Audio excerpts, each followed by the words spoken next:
Dr. David Wiss, welcome to the Pain and Performance Podcast, sir. Thank you so much for having me. I'm looking forward to a chat with you today. I have to be honest. Whenever I was starting to get ready for this, I was like, does he just pronounce it Dr. David Wise? Because that would just make too much sense, you know?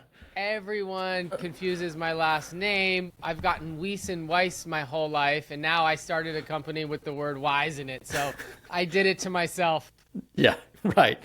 We talk a lot about. I'll kind of give you where some of my interest in a lot of the nutrition, thought about nutrition, how people process their ideas, and how difficult it is to change what we eat, which seems just kind of like I don't, on the surface, it seems a little bit crazy of how much that affects our lives and our mental health. But a few years back, we started in South Louisiana, we started doing a prolonged fasting program. Very early on, we had some of the lead researchers from Prolon come on. And for a lot of our patients, we were like, look, if we can reduce risk of cancer and decrease inflammation and boost stem cells, all that stuff, this is going to be amazing. And so we start talking to patients of, hey, for 5 days, I want you to basically just eat what comes in this little box. And you're going to go on this kind of, fasting mimicking program. And everyone felt better. Everyone got really good results from it physically. And when we did like some of these little kind of cohorts and started talking to them, the big feedback we got from people was that they were like, I had no idea how much I used food as like these little kind of markers throughout the day to give me these little kind of like happiness. Like, what am I going to have for lunch? I got this little kind of boost from it. What are we gonna have for dinner? And they were like, I had no idea how much I tied food to like happiness. And then whenever I just took that away and across the board, I'm doing the same stuff, for 5 days, every one of them was like, and look, I mean, I noticed this as well. And I very much see food as like just fuel. Sure. But even me, I was like, to not have that thought and you have to almost go and find that satisfaction, that happiness, that like little boost of kind of dopamine, if you will, somewhere else. Then that was a really big thing for us to be aware and notice it. So that really woke me up to how powerful this stuff is. So let's kind of dive into that a little bit. Like how much this big feedback between food and happiness, food and mental health, food and stress and depression. How are those connected in both directions? Yeah, as I'm listening to you, the first thing that I'm landing on is this general confusion we have in society between pleasure and happiness. Now, I'm not saying that food doesn't make us happy, because food is connected to social environments, friends, family, right? It brings us back to the early days, and food definitely has a warmth to it that can bring on serotonin and be very, very comforting. But I think in today's food environment, a lot of the food out there is designed, engineered to be ultimately stimulating along the neurochemical pathways, the reward pathways, to where it's more providing a sense of pleasure, neurochemical pleasure, right? And people have strong inclinations, wantingness, we sometimes call it, craving, appetite, whatever it may be. And it feels like when they get something that they crave, that it brings on happiness, when in fact it just brings on more of a hedonic pleasure. So I think it's a larger issue in society today that we've been tricked by corporations to confuse pleasure with happiness. So when something gives you a sense of pleasure, you're like, oh, it makes me happy. When in reality, it doesn't actually make us more happy as human beings. Happiness comes from sense of purpose, meaning, direction, social connection, love, all of those things. So that's something I get to talk about with my patients a lot. The tendency to confuse pleasure and happiness, pleasure being more along the dopaminergic pathway and happiness being more the serotonergic pathway. Yeah. Yeah. One of my favorite lines, and I forget exactly where it came from, but it's like something about like, we'll trade a few seconds of mouth pleasure for our health. Right. Like, when we really think about what like putting a bad piece of food in, putting a donut in, like that sugar, that, kind of donut flavor is only on your tongue for like what, a couple seconds at the very most. So this little bit of mouth pleasure will trade that little instance for, long-term health in a lot of ways. Now, that sounds very logical to people. Like, well, of course I'm not going to make that trade. And I love, like, you dig deeper. You're like, if it was that easy, we would all fix it. It's not that easy. There's a deeper connection to why we will choose that. Or I don't even know if I would love to know if you say, is it a choice that we're making in some of these situations? But that little bit of time, kind of reframes making a bad decision, at least for myself and some of our people. But that leads to the question, which is like, when we have an eating problem, when someone's having trouble changing how they eat, is it a choice? Are they making the choice to choose those foods? Yes, and in the addiction world, in the addiction research world, and in the addiction recovery community, sometimes people, they've used the term, what is your drug of choice? And then sometimes the response is, no, what is your drug of no choice, right? If someone actually has developed a neurochemical dysfunction, it is oftentimes characterized by loss of choice, loss of control. So you mentioned the donut only providing a few seconds of mouth pleasure. It only lives for 1 or 2 seconds, but the legacy lives on in the hippocampus, in the amygdala. The ventral striatum has assigned that donut a lot of salience, a lot of value. And from an evolutionary perspective, it is designed to help us to promote our survival by remembering things that are dopaminergic. So when something is neurochemically stimulating, especially natural rewards like food and sex, when something is very stimulating, it makes sense that our brains would remember it so that we could repeat the behavior again, right? And from an evolutionary perspective, that wiring is designed to keep us alive, to keep us thriving. So if our ancestors were starving, hunting and foraging, and they found something after not eating for 5 days, they would always remember where that thing was. And now fast forward 2023, some of the things that we're doing, a lot of the things that we're doing are not in fact survival promoting, but our brains are being tricked to think that they are. So We still think when we eat the donut that short-term energy of the glucose, of the carbohydrates, like, oh, this is fantastic. We have fuel now. But we're not quite using that fuel like we would have been, had we been starving and, hunting and foraging for food, and we actually would have put those, those energy sources to work. When we don't need them in that way, now our body doesn't quite know what to do with that, but we're still getting the brain reward like it was. Does that make sense? Is that correct? That's correct. I once heard someone describe addiction as more like a learning disorder, in the way that the brain overlearns certain rewards, right? So there's certain things that are not supposed to be that enticing, but if you do it enough times and then you couple it with the reduction in negative emotions, the brain upregulates the amount of value, we call it salience, that it's assigned to that thing, and it overlearns that substance or that behavior. And it's a great theory. I like it. It makes a lot of sense. And sometimes when I describe to my patients, you may have overlearned the value of that donut or that ice cream, and you probably overlearned it when you were young, and it's had a legacy of many, many decades. No wonder it's so difficult for you to change that behavior.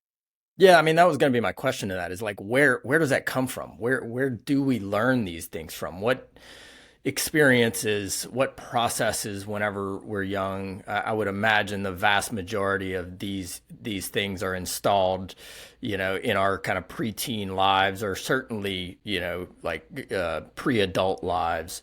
So where do we learn these things? Where do they come from? Yeah, I mean, we have a tendency to draw back on what we can remember as humans. I now have a 15-month-old daughter, and I'm able to observe her developing relationship with food, So you're and just running experiments on her, running right? No, I'm experiments just all kidding. day. And it's it probably starts in utero.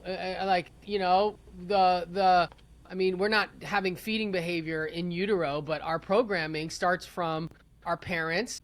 And then in early life, you think about it, when the baby's under distress, it's like, breastfeeding. And whenever there's like, a negative mood, we bring in the food or the warm bottle, or right.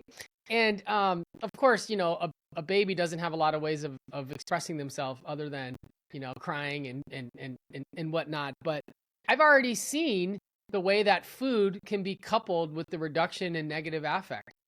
And you better believe we feed my daughter Davina the best food around, but I'm already able to notice how food can be perceived as quote unquote comforting.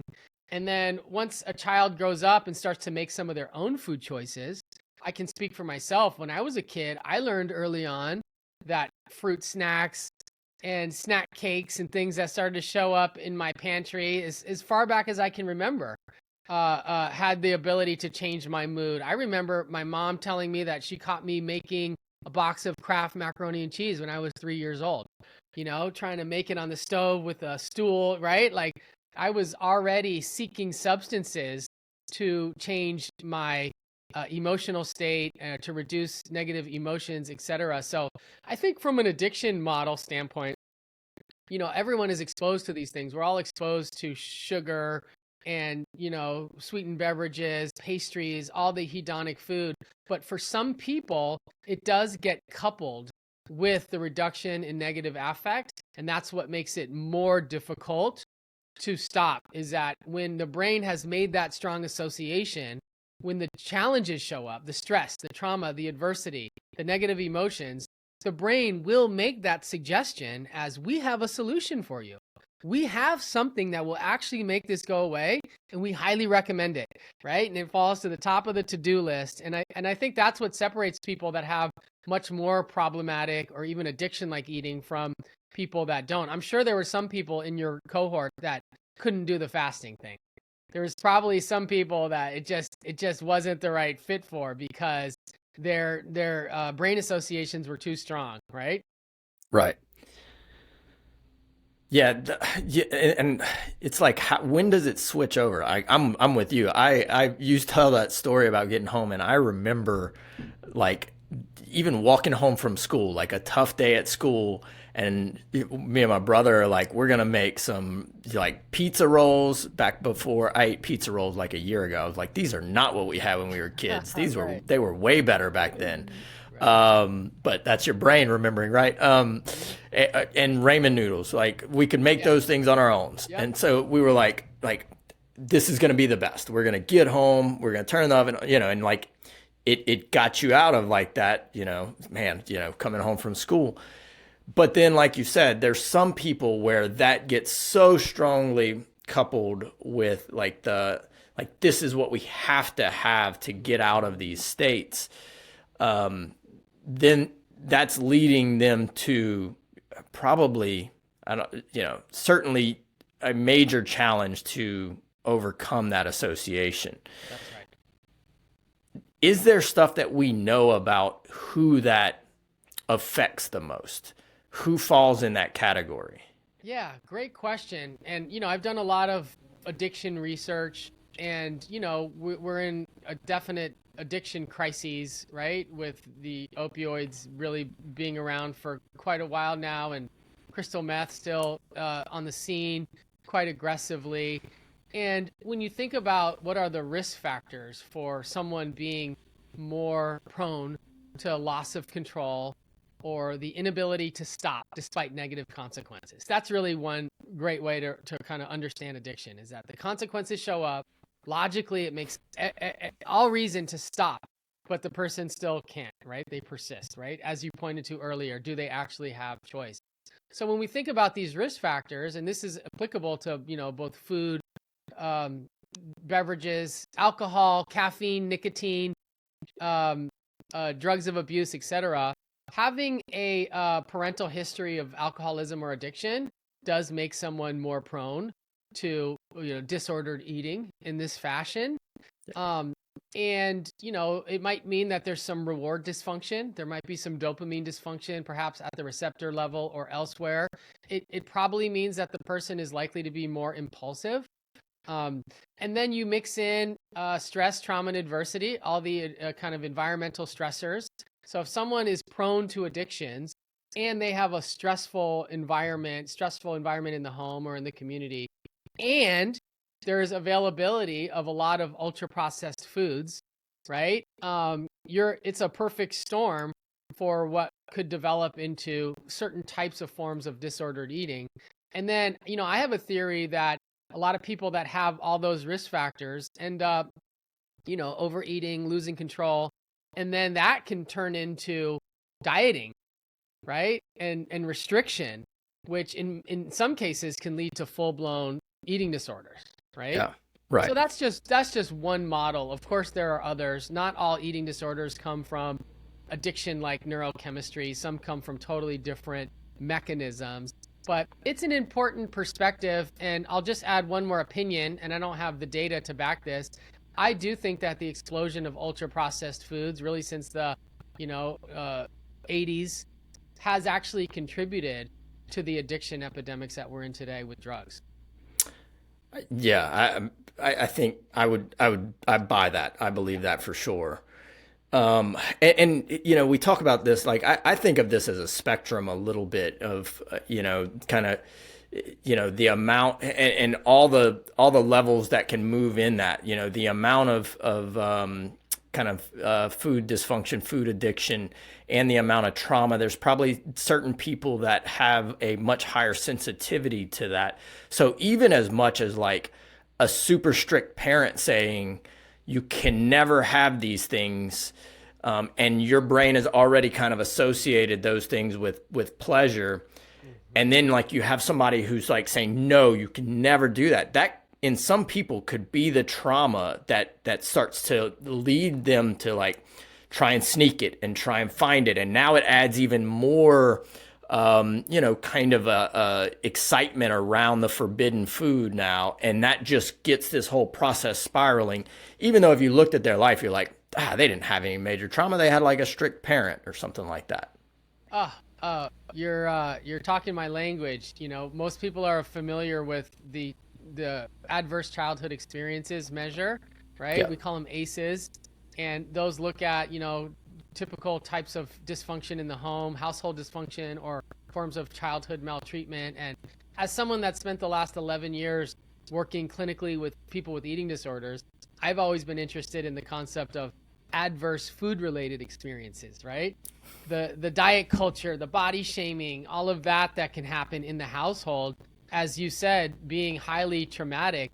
I mean, I can remember being a kid and we didn't have a lot of rules in my house, but my parents also didn't buy like the most indulgent of the most indulgent. You know what I mean? Yeah. Like we had sugary cereals, but like there was kind of a limit to where, you know what I mean? Like we went cinnamon toast crunch, but like we didn't go further than that. You know what I mean? And I had friends, from elementary school, and I can remember looking at their lunches and seeing their snacks and like being like, wow, your mom gives you that for lunch?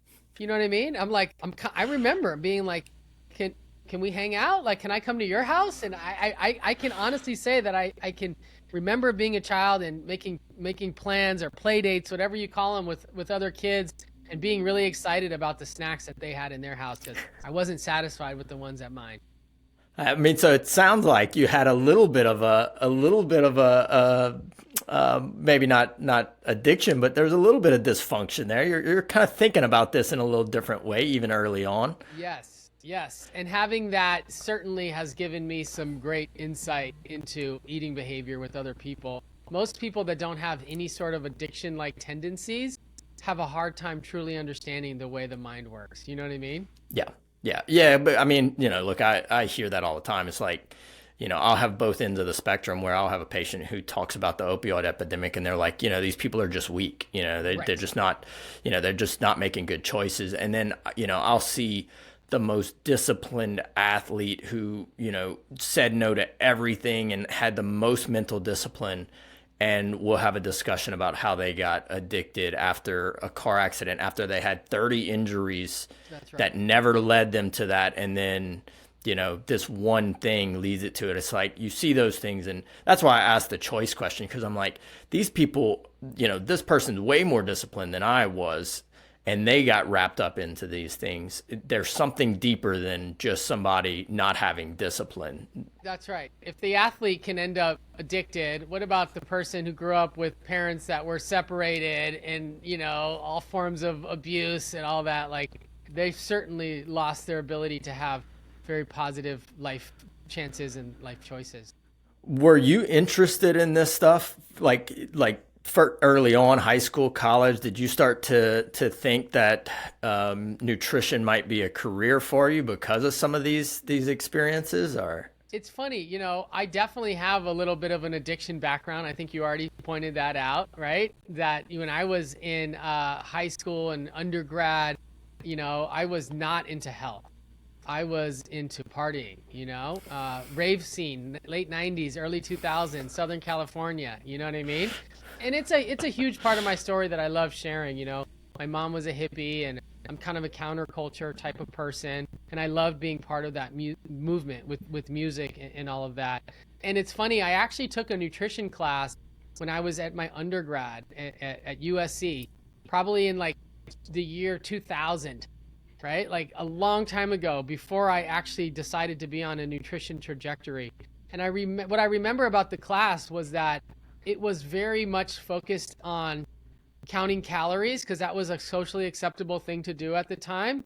Like the class really was like, everyone gets into this machine to figure out your body composition. The big assignment was like, track your food, learn about all the macronutrients and the micronutrients. And that was the class. And I couldn't hang. I dropped out. So yeah, I dropped out of my first nutrition class as an undergrad because I just wasn't in a place where that could even be on the radar of possibilities. And now that I think back onto it, I don't think people should be subject to that level of precision and scrutiny around food. I played baseball for a couple of years in college, and at one of the stops, we had I think it was a Cece's Pizza or like a Mr. Gatti's that sponsored the team. And we found out, nobody turned me in on this, that we could go, and they gave students discounts. And so we could go, and they would like, oh, okay, well, now your meal is like $5. And then as we would play it the same way every time. We'd walk away. We're like, oh, by the way, we play baseball. And they were like, oh, we sponsor y'all's team, so you get another like 20% off. So for like $4, we could eat at an all, full buffet of pizza. So we went like, we're poor college, students. We went like 3 or 4 days a week. And I had a nutrition class, and same assignment, track your calories, write down your foods and stuff. And one day, like, we went there and we were with the team, and we had an eating contest. We had like a really rough practice. We were like, see what we can eat. So I ate like 20 slices of pizza. Wow. And I'm like, oh, well, this will be fun. So I like write it in my little calorie thing. Like, how much is that? And I got like a paragraph back from her about like this, we need to talk about this. This, is an issue, like kind of goes on about all the problems with like, doing something like that. And I could very well see how, you see that and you're like, oh, okay, this might be somebody who's got something. She didn't have the context around it. So, sure. I don't blame her for bringing that up. But there was very much a visceral response when she saw like, uh-oh, what's going on here? We need to head this off at as early as possible. And it makes me think about this, and I'd love to get your thoughts on it. I always have a tough time whenever we're working on changing something, because a lot of times what it makes us do is we focus on it more. Yes. We talk about it more. So like from a pain perspective, they've done studies where they had healthy people fill out pain questionnaires every day, and over like a 3-month period, they go from a 0 out of 10 pain to like a 3.5 out of 10 pain, not insignificant. Right. And so like even whenever I was preparing for our talk, I was like, how do we help people who have a problem with food addiction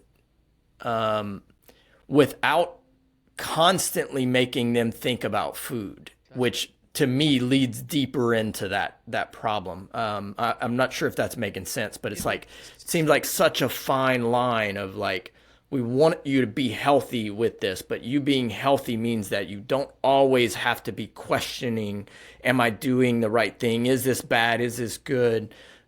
We get out of that loop a little bit. So I've been doing food addiction research for many years. We're now kind of calling it ultra processed food addiction, because it's a little bit more specific. It's not saying the banana or the almond, but we're talking about Nova category 4 ultra processed foods, foods that were made by industrial practices, foods that people generally couldn't make in their own kitchen, right? As being engineered for the most reward. And a lot of my work has been about merging that science with the knowledge base and experience that comes from the eating disorder world. And one of the things that we've noticed is that there seems to be very divergent philosophies there, right? So in the classic eating disorder space, the message is, stop dieting, learn how to be more inclusive with food, get rid of all the food rules, eat the thing you're afraid of, right? Be in recovery, don't skip meals no matter what. And then in the food addiction legacy, the ethos has always been about like you're saying, be hyper concerned about ingredients. And, you got to make sure to weigh and measure your food. Most people that are attracted to that oftentimes want to lose weight. And so it lends itself to a very, diet culture type of energy that we have really learned is, can be quite harmful to people's long-term relationship to food. So the question becomes, how do you take someone that has the very clear signs of food addiction and move them toward a solution with eating that doesn't include pass fail rules, counting everything, tracking? And that's where, recovery comes in. It's like, how can we get people to stay well fed and well nourished?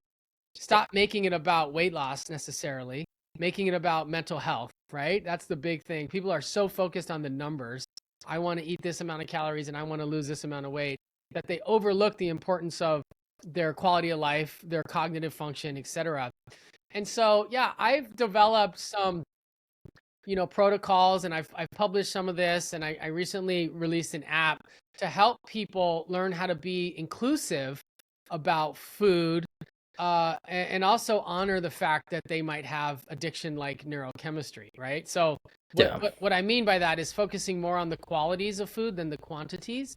I think a lot of the programs that are out there, if you look at the MyFitnessPals and the Weight Watchers and all the real popular apps, are really about counting the quantity of food. It's like, and the message appeals to people. They're basically saying, no, eat what you want, just eat less of it. Right. Yeah. And people are like, oh, that I can get behind. I still want to eat the thing. I'm just going to like make sure to have only one serving. And they're kind of going through life like, oh, I had the one serving. I'm still doing it the right way.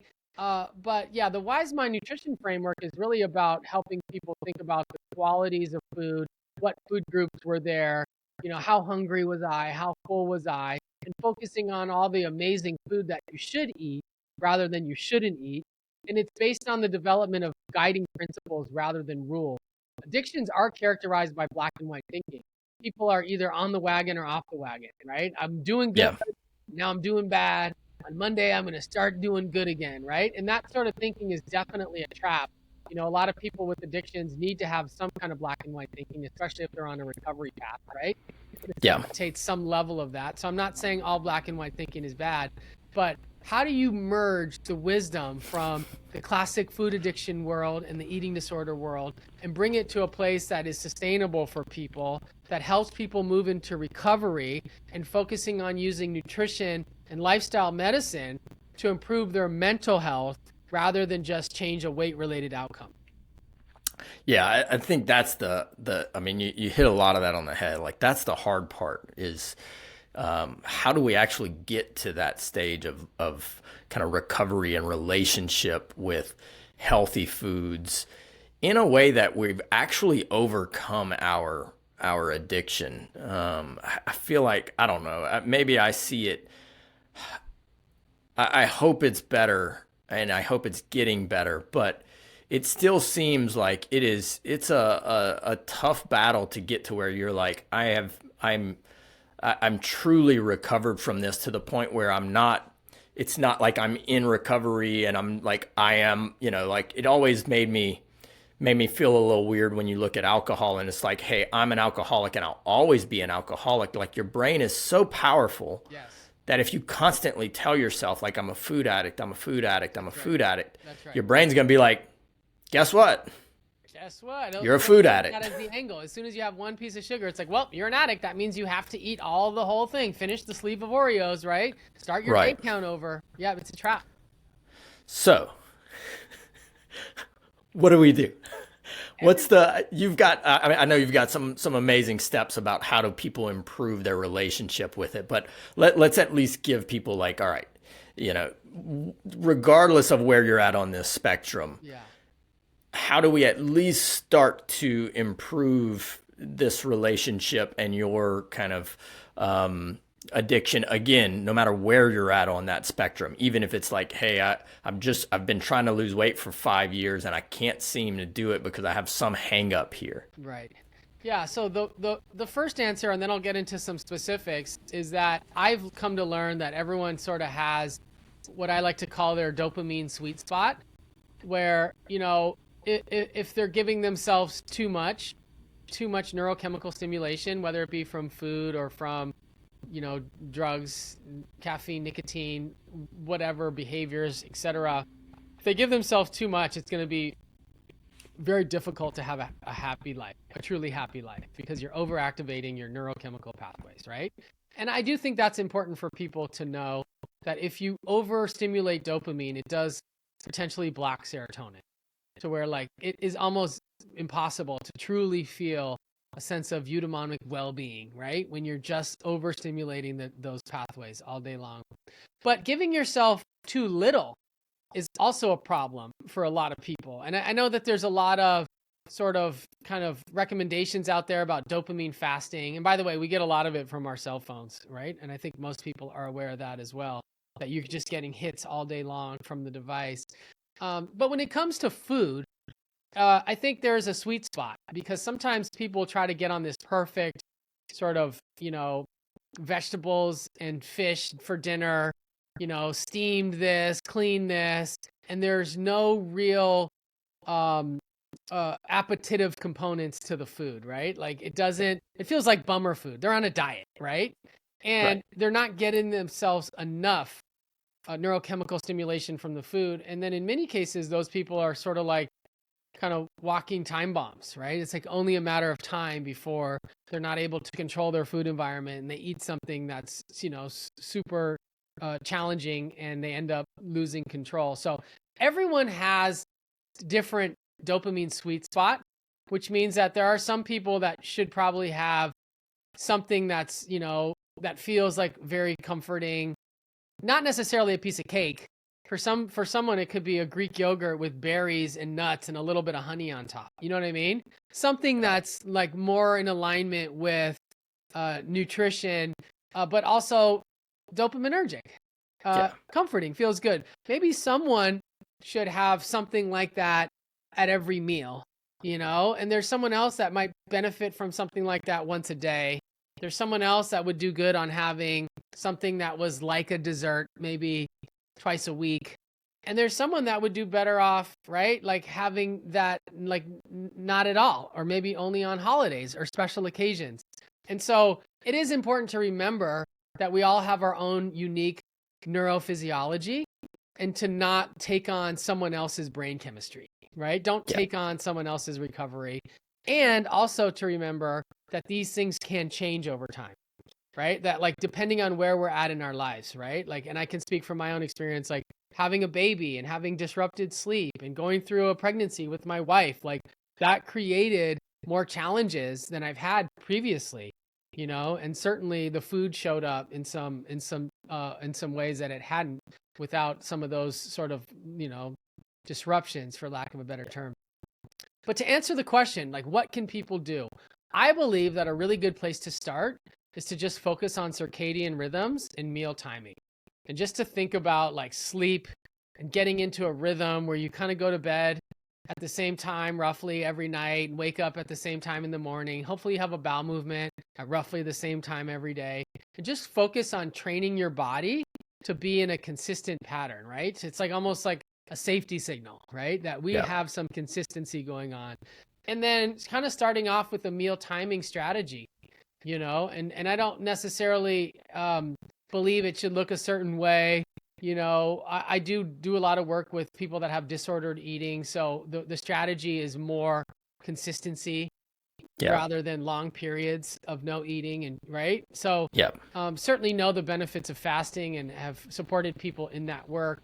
But generally, it's more about like eating close to when you wake up and Yeah. spacing it out evenly throughout the day. And I think when people can start with a when to eat strategy, from there, it becomes wise to start moving into, okay, now that we're in a consistent pattern of rhythms, now let's start to think about what to eat, right? And then So when comes first? Because nobody does that, right? nobody does that. Everybody initially does. Probably they even skip what to eat and they just go straight, like you said, to how To how much. much? That's right. That's And you're exactly. like, we're not even, don't even worry about that yet. Let's start with when you're even doing this. That's right. Once that becomes, maybe easier. I don't know how long should somebody kind of stay on just that like when. Just to be able to achieve some level of consistency and predictability with your So that body. could be like a week, and they're like, Yeah. okay, this isn't a big deal. I'm eating when I wake up, and then I'm eating every 3 hours. I've got Yeah. it down.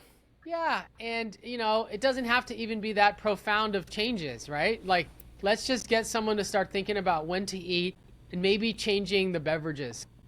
That's Yeah, also a really good place to start. Like, make sure you're getting enough water and not drinking beverages that are not helpful.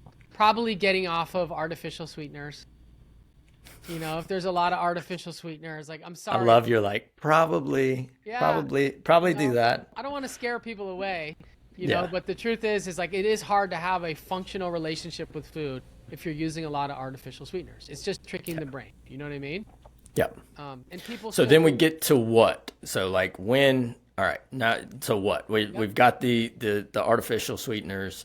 We've got the probably sugar sweetened beverages and that whole Yep. what. I'll let you answer that, and then I'll have some questions. So Yeah. if somebody we have the win point checked, and now we're talking about what to eat. Where do I start with Yeah. that? So I use a food group system. I created a food group system that has 6 food groups. So most have 5. So in my system, we have a food group for fruits, which could be fresh, frozen, or dried. Vegetables, right, which most people are aware of, and I tend to recommend both cooked vegetables and raw vegetables. Of course, fermented vegetables, if we can get those in. The sauerkrauts, the kimchi, super important for gut health. And then grains, I really try to emphasize whole grains rather than refined grains. This is a way to get more fiber, more stable blood sugar. Most people eat a lot of wheat. It's like kind of the go-to in our country. And there are problems with wheat, not just the gluten, but also the glyphosate. And that's really starting to emerge. So really trying to recommend the quinoas, the barleys, the buckwheats, the farros, get people to use high fiber whole grains. And then we have a category for dairy or dairy alternatives. If someone's into cow, goat, or sheep dairy, you can definitely get some good protein there. But if not, we use alternatives, oats, almonds, coconuts, etc. They do kind of nutritionally mimic each other, except for the protein part.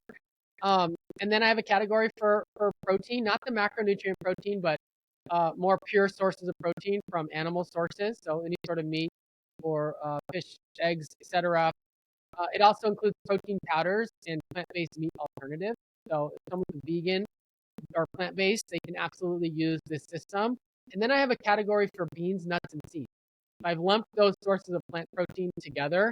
I know nuts and seeds are much more nutritionally similar than compared to beans, but they're all good sources of plant protein. So what I try to recommend to someone is to start thinking about these food groups, and I start with trying to get someone to eat all the food groups at least once a day. And just So eat like one thing from each one at least through your day. Have a fruit, have a vegetable, a grain, a dairy, a protein or meat, or bean nut seed category. start Just there. like We'll just start start there. getting those Start in. there. because predictably, a lot of people on the standard American diet get the dairy, the grain, and the protein, right? And they're not getting the fruits and the vegetables and the bean, nut, or seed, right? Yeah. And so, an early intervention for someone with addiction-like eating or disordered eating, or even depression or anxiety, or unresolved trauma, ADHD, a lot of the nutrition for mental health interventions do kind of focus on variety, like widening the kit. Exceptions are if someone has some gut issues that should be sort of addressed, before moving into variety. But yeah, once someone gets all the food groups every day, I might then try to move them into all food groups twice a day. And the way to do that is by eating 3 food groups at every meal or snack. So for example, if someone's eating 5 times a day, they have a meal timing strategy, right? And their goal is to get all 6 food groups twice a day. And they do that by getting 3 food groups each time they eat, right? So you take 5 times a day, they're eating 3 food groups at each meal. 5 times 3 is 15. We have 6 food groups. It comes out to each food group about 2 or 3 times a day, right? So someone might get a fruit at a breakfast and snack, the vegetables at lunch and dinner, the grains at breakfast and dinner, the proteins at, right? The dairies at the snack and the breakfast, the nuts and the seeds are in there. And they have a balanced diet and they're able to get, at least 20, ideally more like 30 different plant foods in the course of an entire week, right? Yeah. You're now exposing yourself to a wide range of nutrients. And by using the food group system, you can dodge the macronutrient system, because most people are trained for thinking about macros. And I'm not super against them, okay? Like I have a background in sports nutrition. Once upon a time when I was in school, graduate school, I worked as a trainer. Like I'm very attuned to the positive benefits of macronutrient focused nutrition. I am not saying that there's anything wrong with it, but I am saying that a lot of people get really focused on macros and they sort of kind of make things fit into the macro model and lose sight of the qualitative components of eating, right? And we see that a lot, like using the protein powder or the protein bar just to hit the macro targets or whatever, also assuming that all the macros in that category are equal, which they're not. But yeah, that system is that I created works really, really well because it doesn't lend itself to obsessive like thinking, and it's super flexible, Yeah. And so, there's a way to kind of track what food groups you're eating and be like, so when you log a meal in the Wise Mind Nutrition app, you take a picture, it asks you what food groups, what food groups are there, right? How hungry were you before? How full were you after? And then as someone's going through the day, it creates a running total of all your food groups. So if you've had 3 meals, it'll show you like today you've eaten only 1 fruit, 2 vegetables, right? 3 grains, right? And so when you're coming to your like last 2 meals of the day, you can look at your food group distribution and say, what food groups haven't I had a lot of today?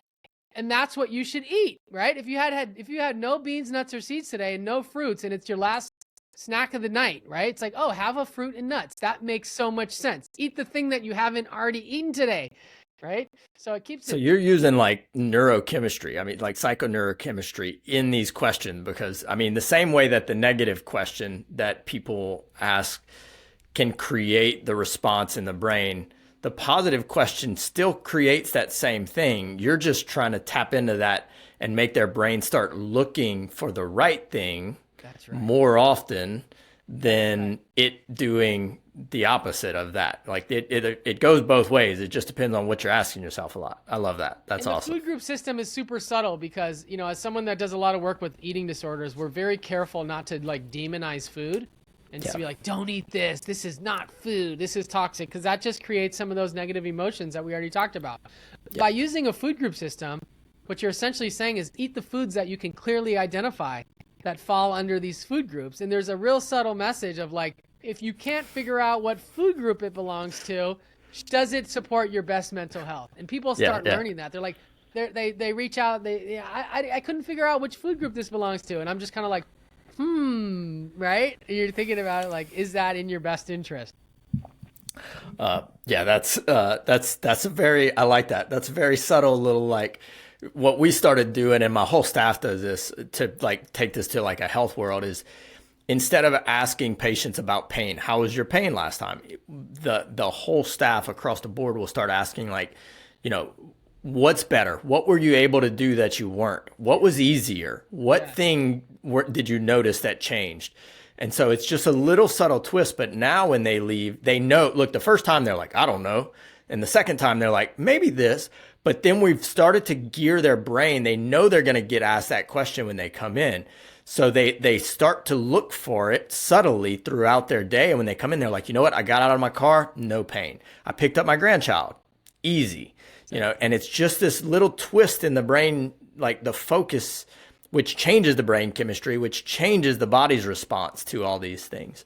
I do the same exact thing. People are conditioned when they come to see their doctor or coach or practitioner, you know, to come report the issues. So when someone sits down on my couch or we're on a virtual session, one of the first things I want to know is like, what went well? And again, they're gonna be looking for that in the course of their time between sessions, because they probably know I'm going to ask, right? Yeah, right. And in the app, there's also a chance for people to acknowledge what went well, what were some victories. You set some intentions for positive social connection, for all of that, and it really does, as you said, tap into the neuroscience and the cognitive processes around health. So if somebody's got WIN figured out and they start to implement kind of the food group systems that you have, they've kind of got what at least on the right track. Where do they go from there? What's next? Yeah, the next step is to start thinking about how to eat, how we are as an eater, how we connect to food. A lot of people might eat standing up in the kitchen or eat mindlessly at a table that's really cluttered while watching TV or scrolling on TikTok, right? And there's nothing necessarily wrong with that. We're all busy, and you know, I teach mindful eating, but find myself eating quickly quite a bit. And so it's not about perfection here. It's just about starting to think about how we connect to food. Can we take a few cycles of breath before the meal? Can we put our fork and our knife down, you know, halfway through the meal? Can we check in with our bodily cues of fullness, right? Do we even know what fullness feels like? And so when I bring in strategies around mindful eating, and I sometimes use the term soulful eating because mindfulness has been overused. Soulfulness is really thinking about how we connect to food, and it points to the importance of going to the grocery store and picking out colorful produce and connecting with it, and coming home and possibly making a meal, sharing it with people. It brings food into the context of our lives in a much more meaningful way. So yeah, how to eat is about the rate at which we consume food, the rituals around which we consume food, the environment. And I think a lot of people need a lot of support there. You know, there's a lot of people that eat fast and just don't really chew their food. You know what I mean? Yep. And I mean, this makes me think of, have you seen the Blue Zone documentary that was on Netflix? So good. You know, one of the things you look at with that, well, there's two things that jump out from that is like nothing they talked about necessarily was like how much these people ate, but a lot was quality. That's like right. and that goes back to what you were saying, like, you know, it was very much, it's natural foods, it's organic, it's locally grown. Like these are real foods that fit very clearly into one of your categories. And the beautiful thing is that it was like, some of them have a lot of protein and meat and some of them don't. And some of them have a lot of like seeds and, nuts and dairy, and some of them don't. It's like, that really wasn't as important as just how good of a quality are the foods that you fit in there. Our bodies are so amazing that if it's good quality, it'll figure out how to make the best out of it. Yes. Right. The other thing was we've talked about this since, was one of the episodes, their like guiding principle around eating was like 8 out of 10, like eat whenever you're 80%. 80%.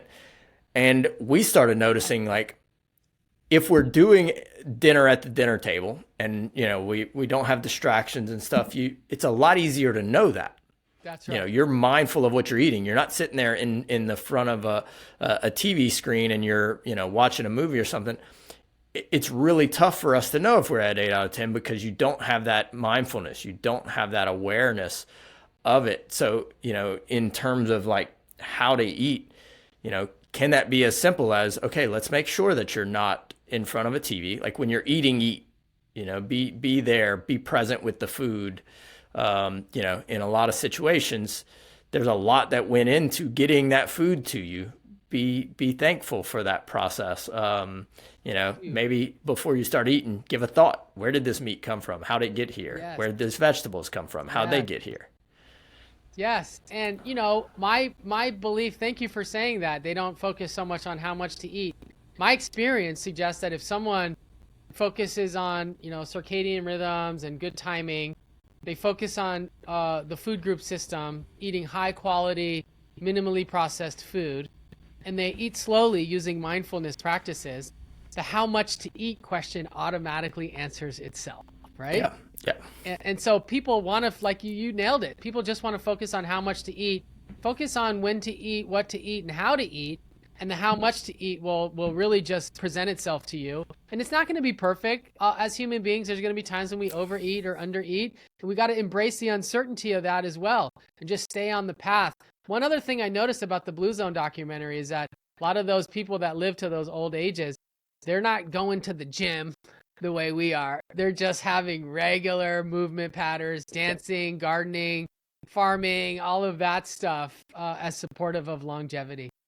Yeah. Yeah. It was very, very kind of eye opening on that, is like natural activity that leads to health or leads to life experiences seem to be better than just being in a gym. Now what we kind of want our patients is like, let your work in the gym or, in whatever way you're getting exercise, it's kind of same thing as this, like be aware of how that lets you have more life experiences and then use it, use that better cardio engine to go and, get fresh air with your family and take hikes, Yes. go for swims in the ocean, use that to create life experiences. And unfortunately, I think our environment means we probably do have to be a little bit intentional about creating those activities, whether that is, using a gym or using other things to like intentionally do it. Some of those cultures have like, it's kind of built into their life. We have to go pick our own food, That's right. That's right. That's right. The natural processes tend to win over the manufactured and processed ones. Yeah. You can't outsmart nature. Let's talk a little bit about people. I love the framework. If you're in this category, again, no matter where you're at on the spectrum, I think using the framework that you just laid out is the best I've heard for actually getting somebody to a nice, healthy space without that like boxed in feeling to me. Right. It really is. I'm sure that took a ton of time to like stress test and work with people and try different things. I'd like to spend a little bit of time on like people who stress eat and that throws them off. And if you have some strategies to help mitigate some of that stuff when people, have that time that really, knocks them off the path. What are things that they can do, A, to stop that from happening, and B, to get back on the fastest? Yeah. So stress eating, emotional eating, common terms, more clinically relevant terms could include binge eating, right? Yeah. And so, I'll talk about binge eating, but a lot of times it's subjective. For one person, what a binge is not the same for the other person. So for the sake of this discussion, we can lump binge eating and stress eating together. And let's just picture, usually it happens for most people in the second half of the day. It's usually not the first half of the day, although it can be for some people. When I think about the three big risk factors for loss of control eating, we think about one, being underfed. And people don't acknowledge how important this is. Perhaps they're trying so hard to lose weight, and they're restricted, and they skipped breakfast, and they're hungry, right?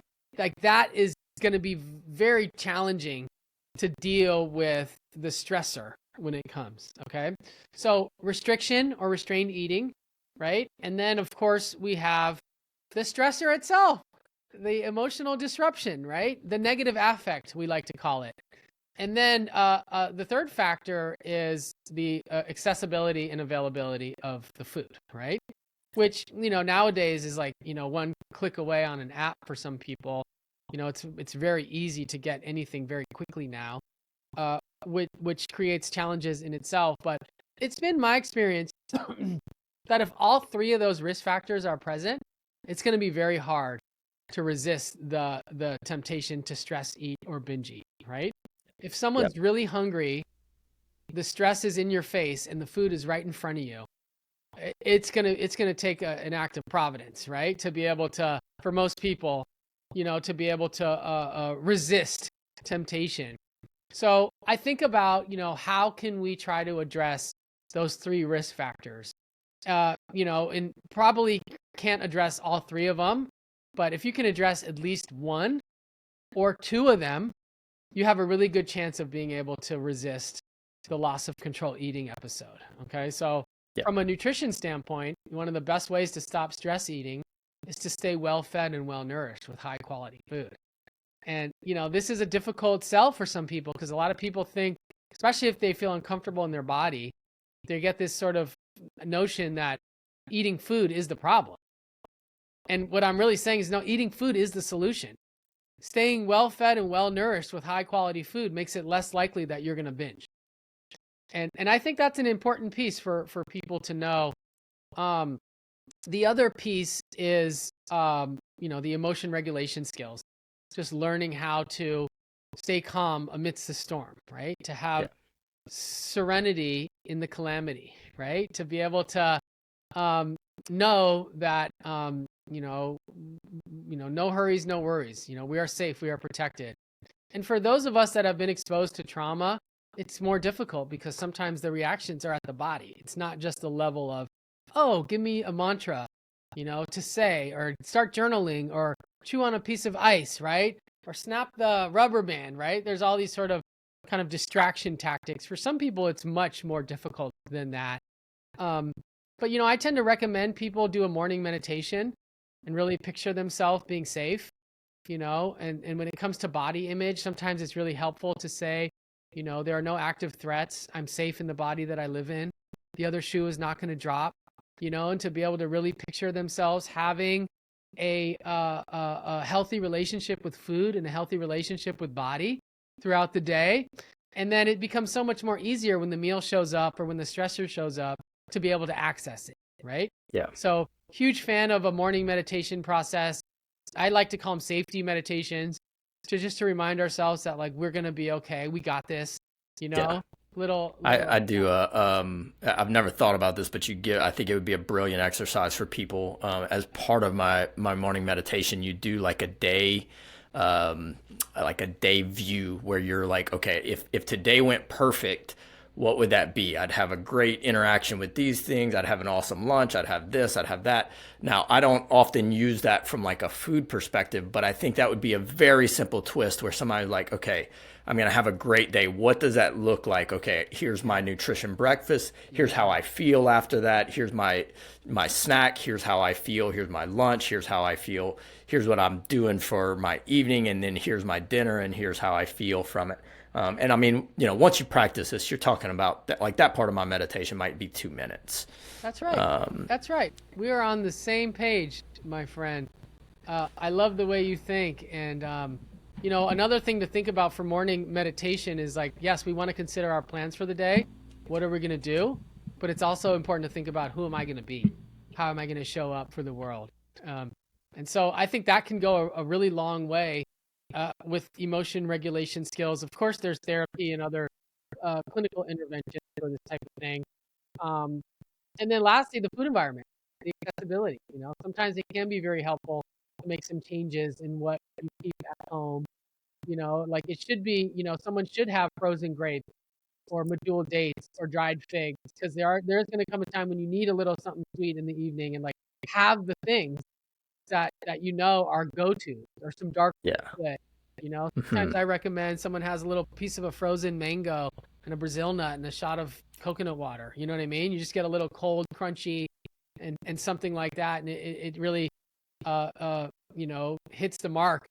Maybe not the same way that the dopamine surge would, but it does something that rewires the brain. So if someone can influence, by the way, some people live with other people, and being able to control the food environment is out, and I'm fully aware of that. And I have to kind of talk this through with people often, right? Like, Yeah. yeah, your kids have these foods, and like you're not going to take them out of the house, right? So if the food environment can't change, how can we focus on emotion regulation, staying well fed and well nourished, right? If Yeah. the emotion regulation stuff is very difficult, can we think about the food environment? Can we think about staying well fed and well nourished? And I will say that first risk factor, nutritional status, that's the easiest one to leverage. Emotion Yeah. regulation and food environment are difficult, but there's leverage there. Eat a lot of colorful foods. Get 30 grams of fiber every day. Get 30 different plant foods in the course of the week.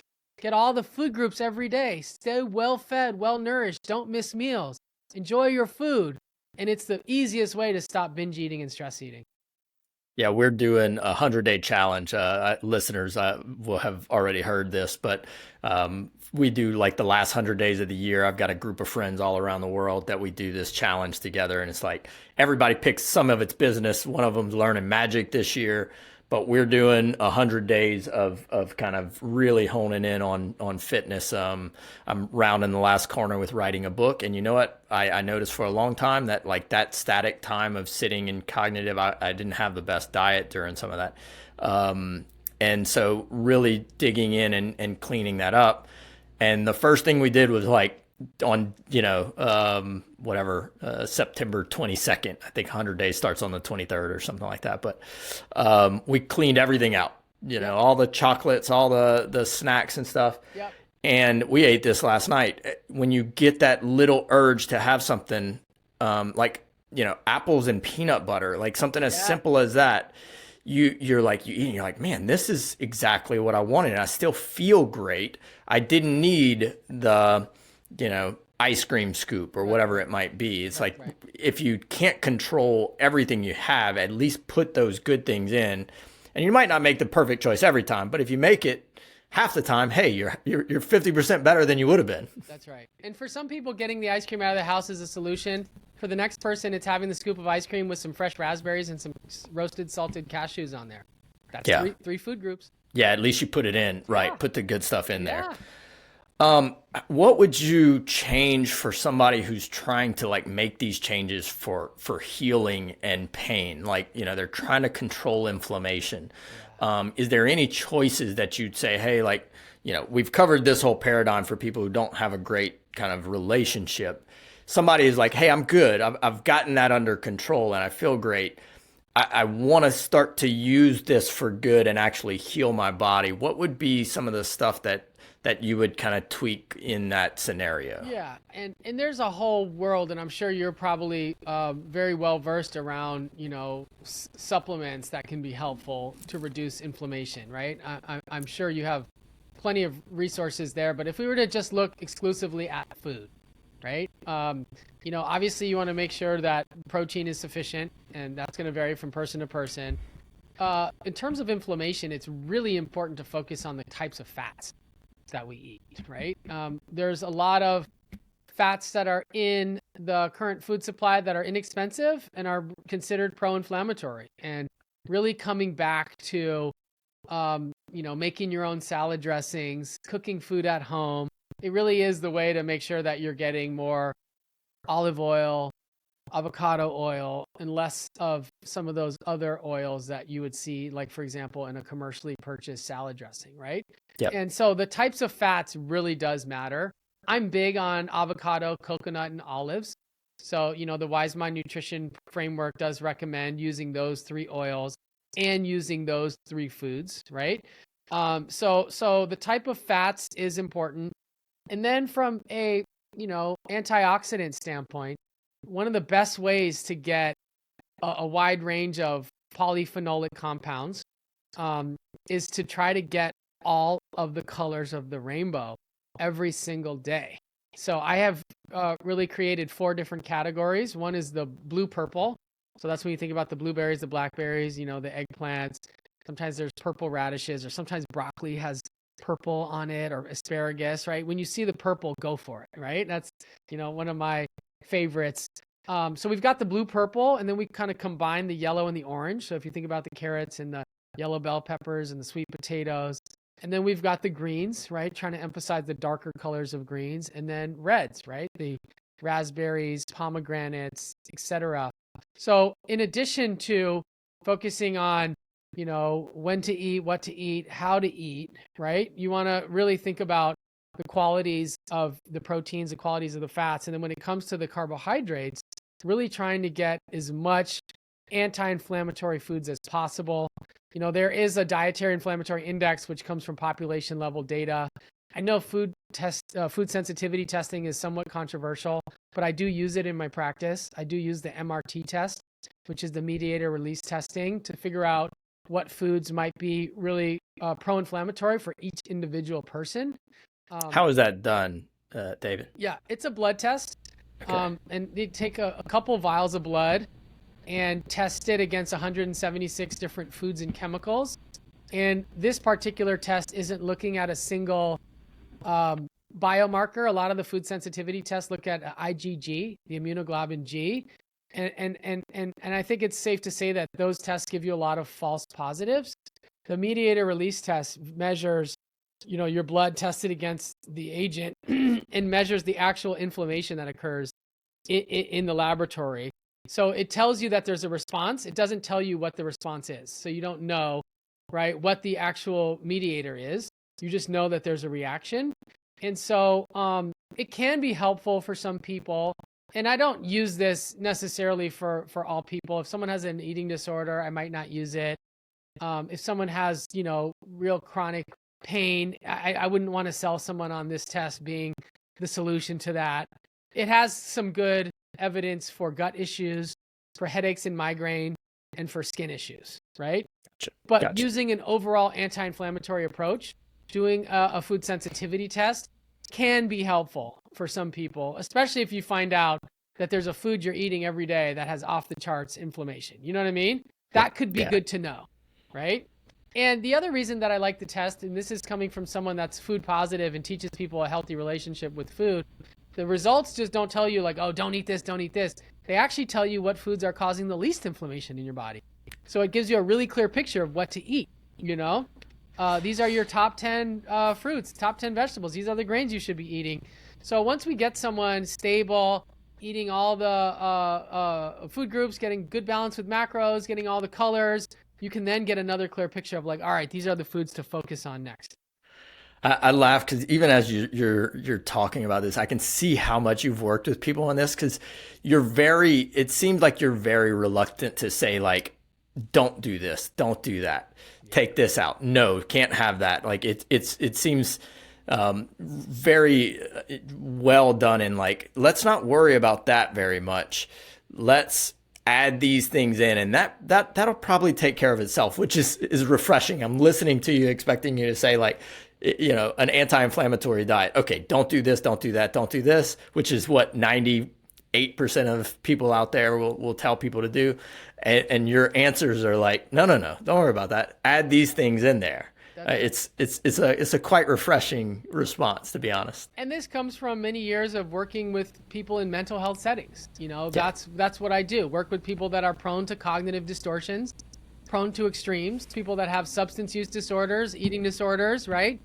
Anxiety symptoms, etc. So I've also learned that a lot of people have what I call nutritionist trauma. They've gone to see well-intentioned practitioners that give them unrealistic stuff to do, give them rules, and they fail, and they don't want to go back because they didn't do the diet. You know what I mean? And so I've tried to create a practice and an energy in the Wise Mind Nutrition app that's like, you can't fail. Like, you just got to keep on keeping on. Like, life is tough. Let's show up for it. Let's do it together. Let's root for each other. That's fantastic, man. Is there resources that if somebody's listening to this and they are in that kind of world of like, or they know someone in that world of, kind of addiction, food addiction, everything in kind of that category, whether that gets to the severe cases or is like kind of less severe cases. Is there other like activities that they can do that help with that? And like the stuff that comes to mind for me is like, like cognitive behavioral type therapy. We had a great episode with a guy, Dr. Lipoff, who treats everything that causes PTSD physically. So he'll do stellate ganglia and cervical ganglia injections because he's like the physical trauma of that effect on your nervous system keeps going. So let's shut it down. And he's had a lot of people who had, significant PTSD lifestyle effects, which I would imagine that, eating would fall in that really improved after that procedure if it came from like some event that caused the trauma to it. Is there any of those kind of things that you've used and found effective for people? Yeah, I mean, at the end of the day, social support is one of the most effective interventions for mental health, period, right? And it's one of the reasons why 12-step works so well. It's like you get around a community of like-minded people and you just feel seen. And that's just so important. There's a lot of 12-step food programs, and some of them are a little iffy because they get really restrictive about food and they give people meal plans that are difficult to sustain over time. So I'm always cautious about recommending those paths, although I've seen people do very well on them. But being around other like-minded people, like I'm sure I could tell by your challenge that you're creating for the last 100 days, like you're creating a sense of community. And I think that's so important for any sort of healing journey. And yeah, if you're trying to do something like improve your relationship with food and you're doing it all alone, no one else in your family gets it, right? Like no one else around you understands, it's going to be difficult. So it is important to find other like-minded people to be able to feel like you're on a path together. Yeah. And so one of the cool features that we built into Wise Mind Nutrition is that people can follow each other. You have to know their username, so it's not random. It's not like a social media thing, and you have to accept the request. But it's made for practitioners to be able to follow our clients and our patients, right? Yeah. But we built it in so that maybe someone could follow me back, and if they want to see my Mediterranean style meals to get a little inspiration on how to eat for mental health, right? You just feel like you're not alone. It's just so important to feel like we're not alone in this. That's that's good stuff. I like that. What is it like? We're the average of the 5 people we most closely associate with. If those people are healthy and they're making good choices, that's going to rub off on us. We're going to kind of be in that. So, right. The beautiful thing about technology today is that we can hack that a little bit. We can get in Wise Mind and follow some really transformations that inspire us and help us to kind of tap into that. That I like that. I like that feature a lot. David, this has been fantastic. We covered some incredible information. Where can people find Wise Mind? Yes. Nutrition? Yeah. And download it. Where can they follow you and find you? Absolutely. Wise Mind Nutrition is in the Apple App Store. We're just launching it in the Android. I'm sure by the time this podcast is released, it'll be in the Android Google Play store. So it's available on all the major platforms. wisemindnutrition.com is the website where you can learn more.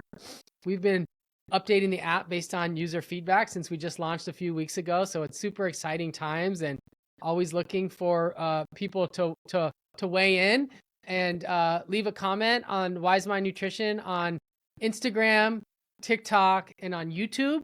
My clinical practice is called Nutrition in Recovery, and that's my website, nutritionandrecovery.com.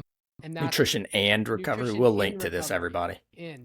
Okay. Yeah. So gotcha. Really focused on people on a mental health journey. And I have a personal Instagram at Dr. David Wiss, where I share a little bit more family stuff and other stuff as well. And I do respond to comments, and I'm always looking to meet other people on a healing journey, and especially practitioners, because Wise Mind Nutrition was built for practitioners to use with their clients.